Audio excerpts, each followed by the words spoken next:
Hello, welcome to my YouTube channel.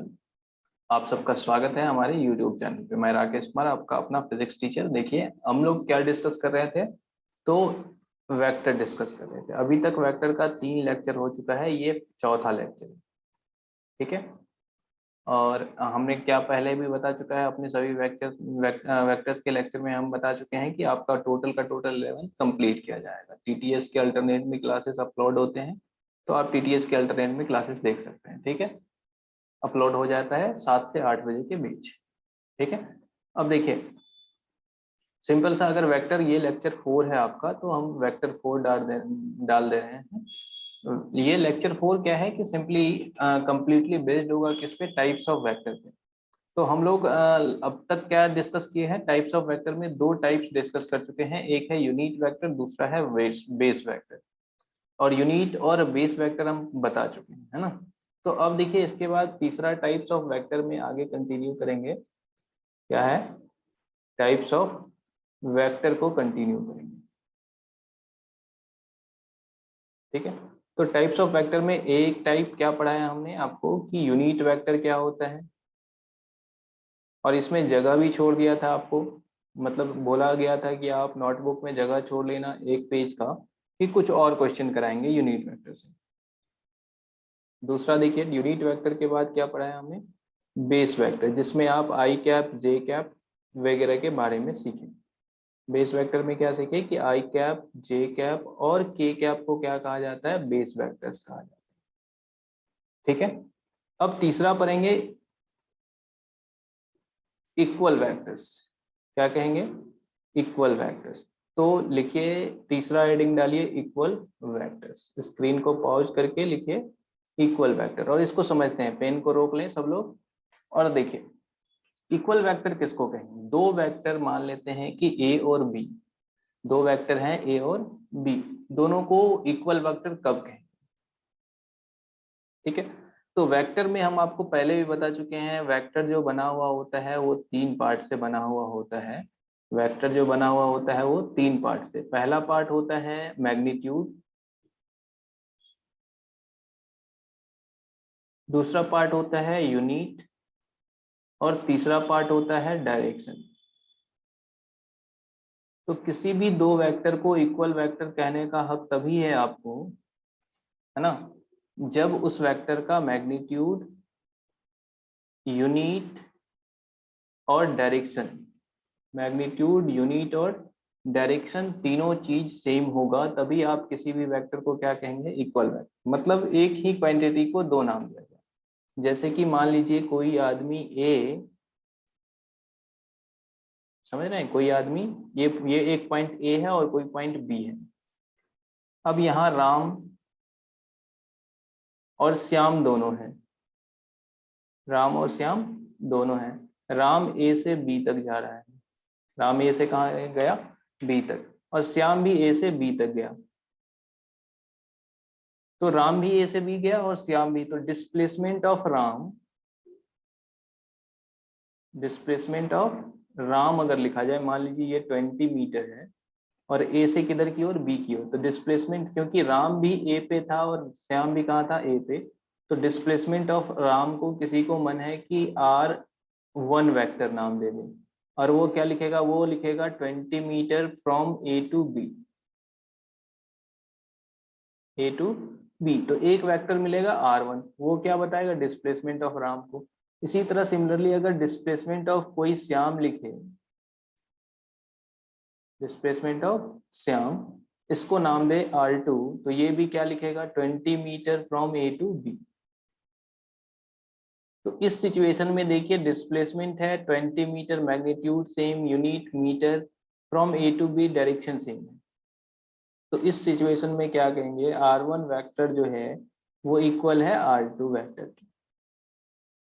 आया बात समझ? तो इक्वल वेक्टर्स किस, मतलब कब कहेंगे, दो वेक्टर अगर ए और बी इक्वल वेक्टर्स हैं, इसका मतलब है कि ए और बी के पास सेम मैग्नीट्यूड्स हैं, सेम यूनिट है और सेम डायरेक्शन।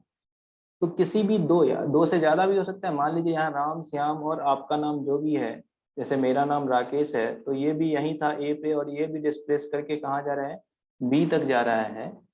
ठीक है, ए से बी तक। तो डिस्प्लेसमेंट, अगर इसके डिस्प्लेसमेंट को r3 कहें तो वो तीनों क्या होंगे, इक्वल होंगे।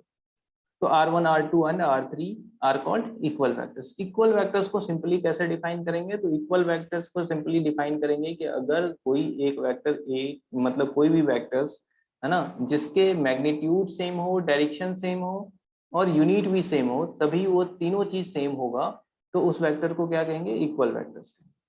तो vectors are said to be equal, definition लिख लीजिए, पहले समझ लिए तो अब पेन चला सकते हैं। Vectors are said to B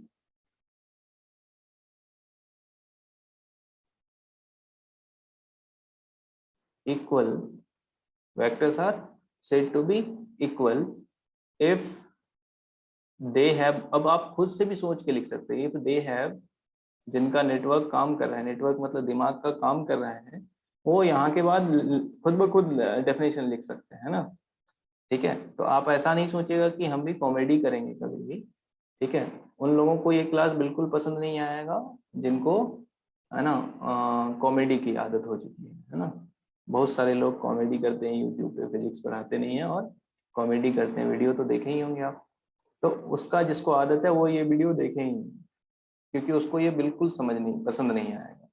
ठीक है, तो इसीलिए इक्वल वेक्टर्स हम पढ़ा रहे हैं। Equal vectors, vectors are said to be equal if they have equal magnitude,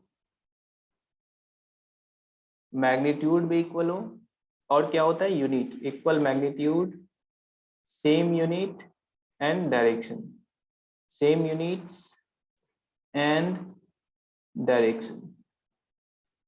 मतलब ऐसे कहिए कि सब कुछ सेम हो। क्या क्या, कितने पार्ट से बना होता है, मैग्नीट्यूड, यूनिट एंड डायरेक्शन, ये तीनों पार्ट क्या होना चाहिए, सेम। तो सिंपली कहेंगे इक्वल वेक्टर्स, किसी भी वेक्टर्स को इक्वल वेक्टर कब कहेंगे, जब उनके पास सेम मैग्नीट्यूड, सेम यूनिट और सेम डायरेक्शन। ठीक है, कोई दिक्कत। जैसे कि एग्जाम्पल के तौर पे आप लिखिएगा कि हमने डिस्प्लेसमेंट वेक्टर ड्रॉ करा, राम, श्याम और राकेश सर का, है ना, तीनों का डिस्प्लेसमेंट वेक्टर क्या है, सेम है, क्योंकि तीनों का डिस्प्लेसमेंट का मैग्नीट्यूड भी सेम है, क्योंकि एक पॉइंट से दूसरे पॉइंट तक जा रहे हैं, तो डिस्प्लेसमेंट ऑब्वियस है सेम होगा। तो r1 वेक्टर बराबर होगा r2 वेक्टर और r3 वेक्टर्स। ये तीनों वेक्टर आपस में क्या कहलाएंगे, इक्वल वेक्टर्स कहलाएंगे। क्लियर। आगे बात करते हैं ऑपोजिट वेक्टर। इक्वल वेक्टर समझ आ गया होगा। ऑपोजिट वेक्टर, ऑपोजिट चौथा टाइप लिखिए, ऑपोजिट वेक्टर। ठीक है, तो fourth vector is opposite vector.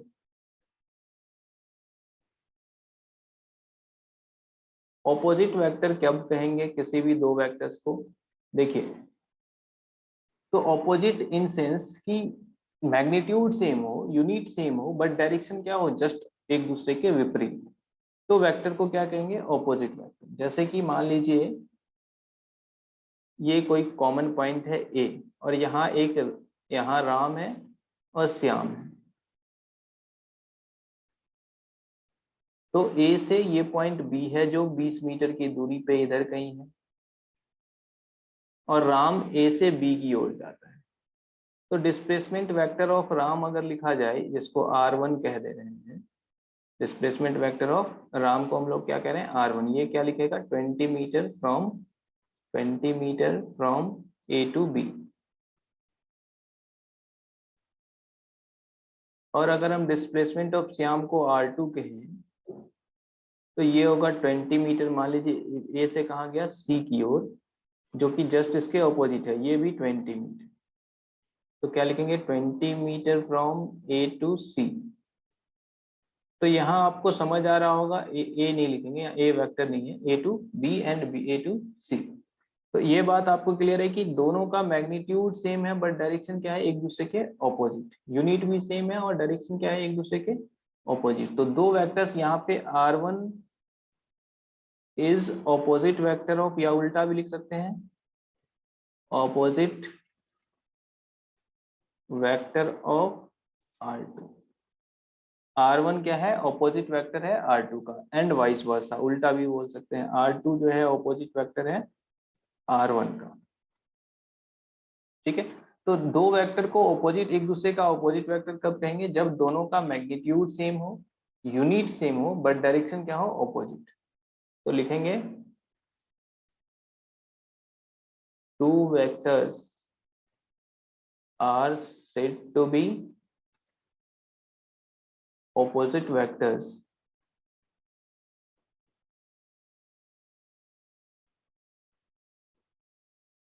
when they have same magnitudes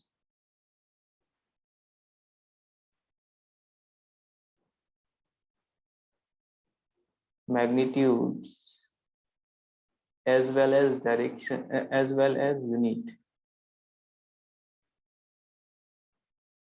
but opposite directions.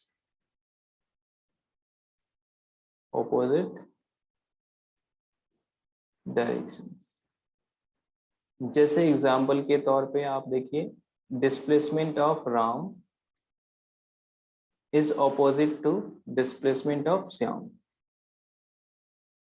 जिसको R1 R2 से हम लिखेंगे।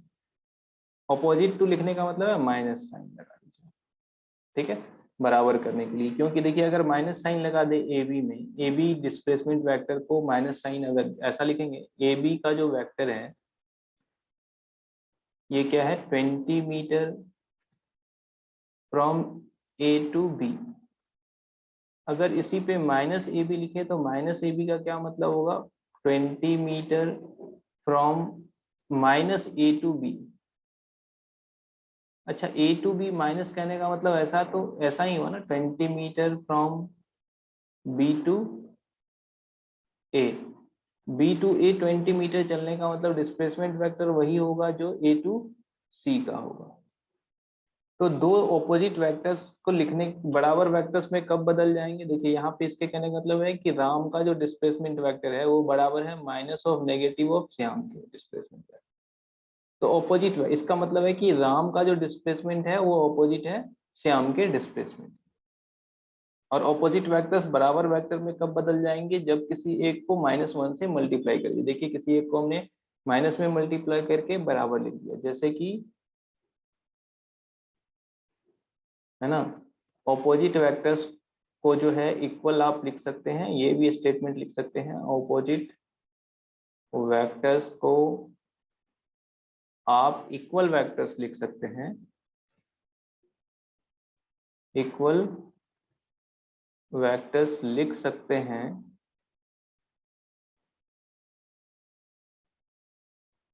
है ना, by multiplying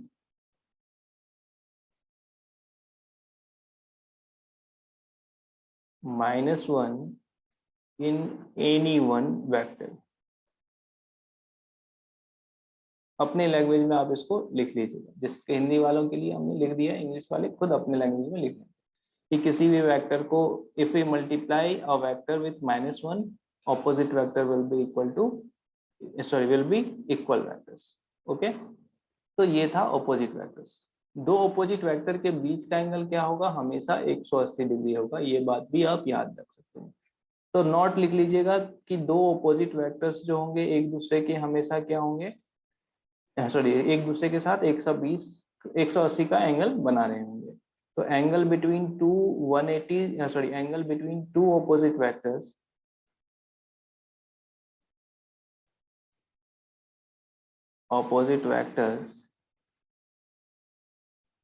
is always 180 degree. दो ऑपोजिट वेक्टर के बीच का एंगल हमेशा क्या होगा, 180 डिग्री होगा, कोई डाउट नहीं होना चाहिए। इसमें भी आप इसी तरह से सिमिलरली नोट्स लिख सकते हैं इक्वल वेक्टर्स में, कि दो इक्वल वेक्टर के बीच का एंगल हमेशा क्या होगा, 0। Angle between two equal vector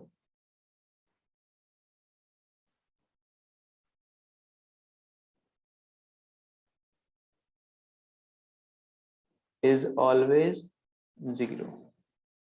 हमेशा दो इक्वल वेक्टर के बीच का एंगल क्या होगा, हमेशा 0 होगा। ठीक है, कोई दिक्कत। अब आगे बढ़ते हैं। अभी जो हम लोग पढ़ रहे हैं एक्चुअल में, अभी हम लोग पिच तैयार कर रहे हैं वेक्टर के लिए। वेक्टर में सीखते क्या है, हम फर्स्ट क्लास में ही आपको बताएं, वेक्टर में सीखेंगे वेक्टर को जोड़ना, घटाना, मल्टीप्लाई करना, इस तरह का प्रक्रिया हम लोग सीखते हैं। ठीक है, और डिवीजन वेक्टर का पॉसिबल होता नहीं, क्लियर है। तो इसीलिए हम लोग इसमें डिवीजन तो सीखेंगे नहीं। तो हम लोग जो अभी एक्चुअल में पढ़ रहे हैं क्या, सबसे पहले क्या पढ़ेंगे, तो जोड़ना, जिसको जोड़ना घटाना या वेक्टर अलजेब्रा सीखना ये मकसद होता है। तो अभी तो हम लोग बस क्या सीख रहे हैं कि वेक्टर का रूप रंग कैसा होता है, एक तरह से सोचिए तो वेक्टर को पहचानेंगे कैसे, लिखेंगे कैसे, ये सब प्रक्रिया सीख रहे हैं, ठीक है। तो पहले तो यही सीख रहे हैं, ठीक है। इसके बाद जैसे ही ये सीखना खत्म हो जाएगा तब तो देखेंगे कि वेक्टर को जोड़ते कैसे, ठीक है।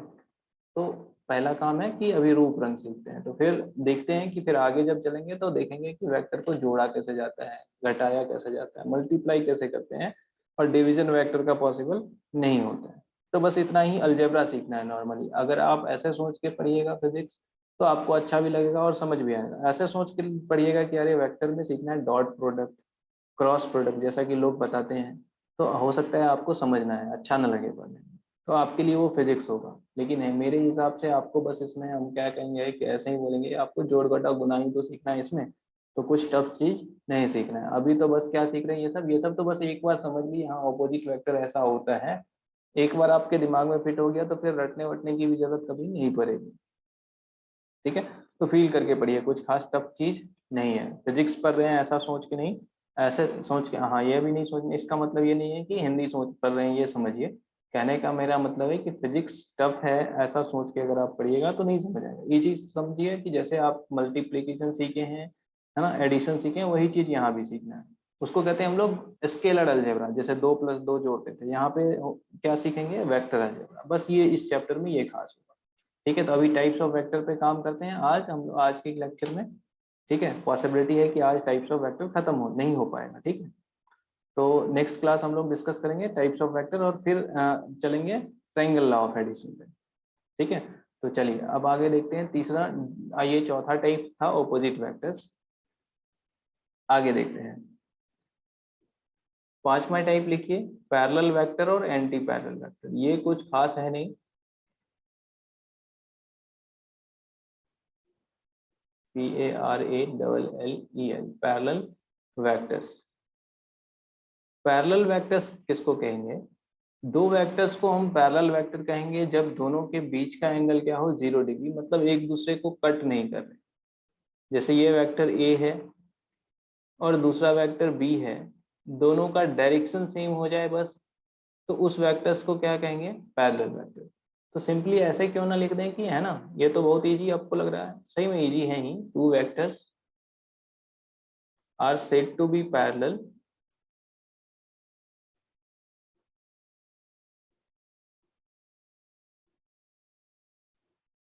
if they have same direction, they have same direction।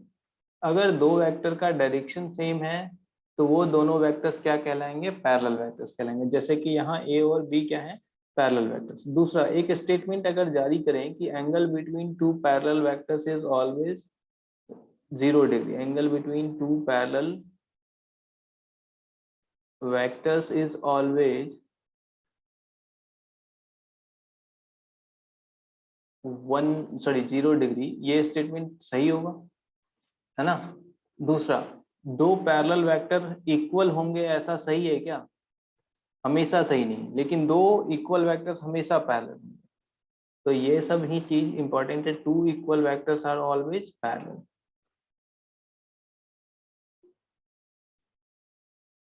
Always parallel. दो इक्वल वेक्टर्स हमेशा पैरेलल हैं, बट ऐसा नहीं लिख सकते हैं कि two parallel vectors are always equal. Two parallel vectors are always equal, दो पैरेलल वेक्टर्स जो हैं वो हमेशा इक्वल होंगे, ये सही है क्या, गलत है, ऐसा नहीं लिख सकते। मे भी हो सकता है, two parallel vectors may be equal, दो पैरेलल वेक्टर्स इक्वल हो सकते हैं, ठीक है। तो ये स्टेटमेंट्स है जो आपको ध्यान में रखना है। दूसरा, एंटी पैरेलल वेक्टर।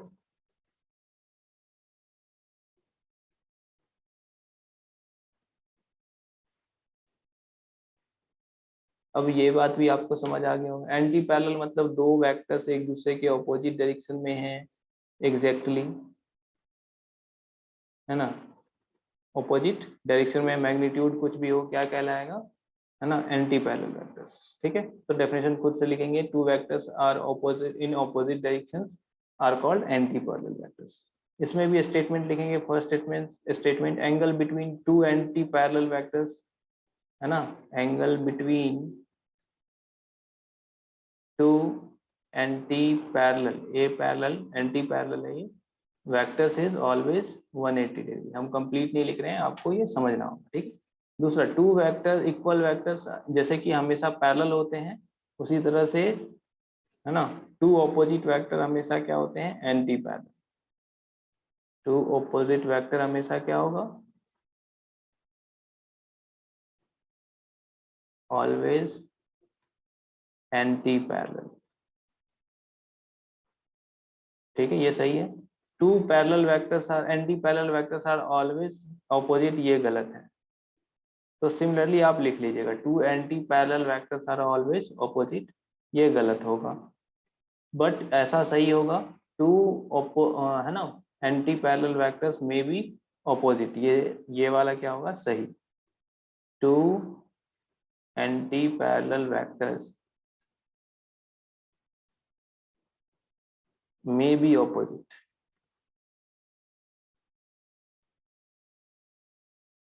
ये क्या होगा, सही होगा। बात समझ आया, कोई दिक्कत की बात नहीं है। अब आगे देखते हैं।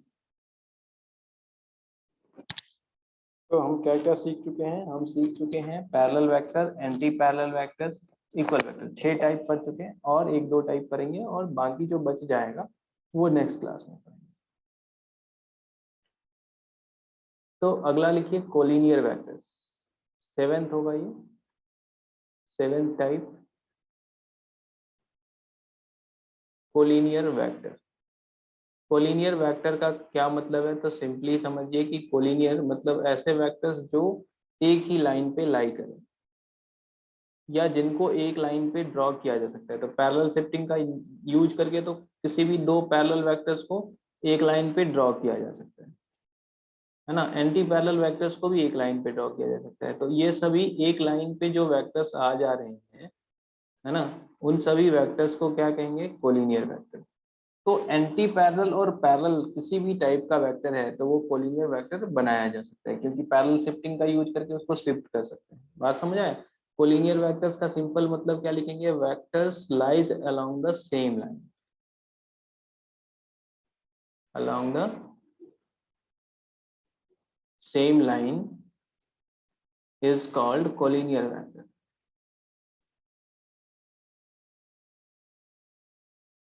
Vectors lies along the same line is called collinear vectors.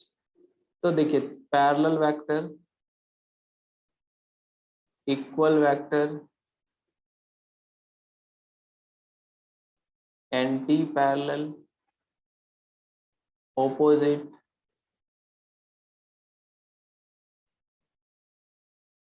Vectors are always collinear.